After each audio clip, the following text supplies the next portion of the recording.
Da da da da da da da. Hi everybody, it's Mr. Alqamoussi, and today we're going to be going over English morphemes and word structure. What is a word? Well, from a linguistic point of view, if we break a word down into its smallest possible part, it's a morpheme. A morpheme is a single unit of meaning. English contains three types of morphemes, which are the root, the prefix, and the suffix. And the various combination of these three types of morphemes make up all the words in our vocabulary. So let's look at each of these types individually. First, let's examine the root. Most of our roots come from Greek and Latin, which are ancient but still very relevant languages today. But essentially, the root is the main meaning of the word. We can modify roots by attaching one or more affixes to the beginning or end of the root.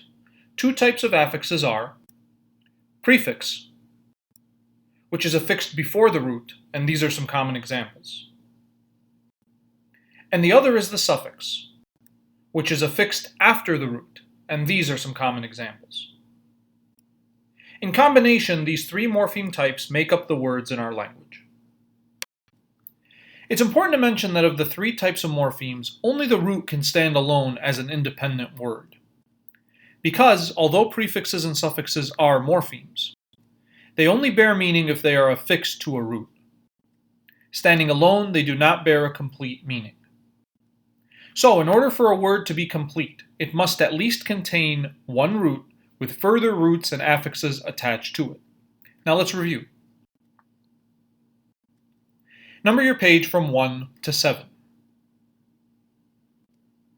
In a moment, you'll see some words on the screen with one portion of the word underlined. Try to determine which type of morpheme it is. Your options are prefix, root, or suffix. You may begin.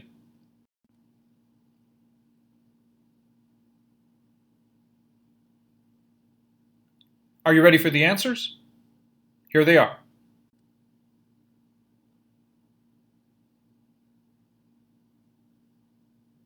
How'd you do?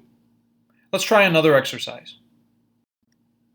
Number your page from 1 to 7 again. In a moment, you'll see some words on the screen. Next to each word is a morpheme type. Try to determine which part of the word is the provided morpheme. You may begin.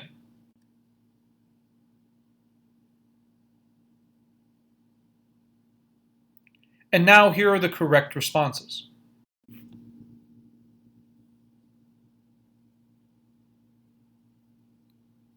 I hope you enjoyed this video.